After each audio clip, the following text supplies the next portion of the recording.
Recently गुगलवरती एक article वाचत होतो. मिड डेनी पब्लिश केला आहे तो आर्टिकल.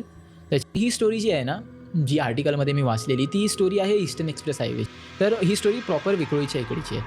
तर विक्रोळीला आहे ना गोदरेजची कंपनी आहे. ओके, हायवेला लागूनच आहे ती.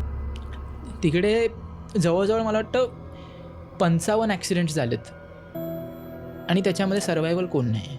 आणि तो ॲक्सिडेंट ना एक स्पेसिफिक सेम स्पॉटला झाला त्या गोदरेज कंपनीपासून इथेच आसपास कुठेतरी. खूप लोकं बोलतात की तेवढा जो पॅच आहे ना ईस्टर्न एक्सप्रेसवेचा तो खूप हॉन्टेड आहे. तिकडे एका बाईची आत्मा फिरते आणि जेव्हा तुम्ही गाडी वगैरे चालवत असता तुम्हाला असं वाटतं की अचानक तुमच्यासमोरून कोणतरी क्रॉस केलं तर तुम्ही पटकन लेन बदलता किंवा तुमचा अचानक कंट्रोल सुटतो गाडीवरचा, गाडी तुमची क्रॅश होते डिवायडरला वगैरे जाऊन. आणि जे पण आहेत गाडी चालवणारे किंवा आहेत त्यांचं ऑन द स्पॉट डेथ झालं आहे. खूप ॲक्सिडेंट झाले तिकडे. तर तिकडे आहे ना असं बोललं जातं की तिकडे खूप वर्ष आधी एका बाईचा भयानक ॲक्सिडेंट झाला. ओके. खूप भयानक ॲक्सिडेंट झाला. तिला ट्रकने उडवलं ॲक्च्युली रोड क्रॉस करताना आणि खूप भयानक ॲक्सिडेंट झाला. आणि फ्रॉम दॅट डे आजपर्यंत ती बाई कित्येक लोकांना दिसली आहे तिकडे, कित्येक लोकांना.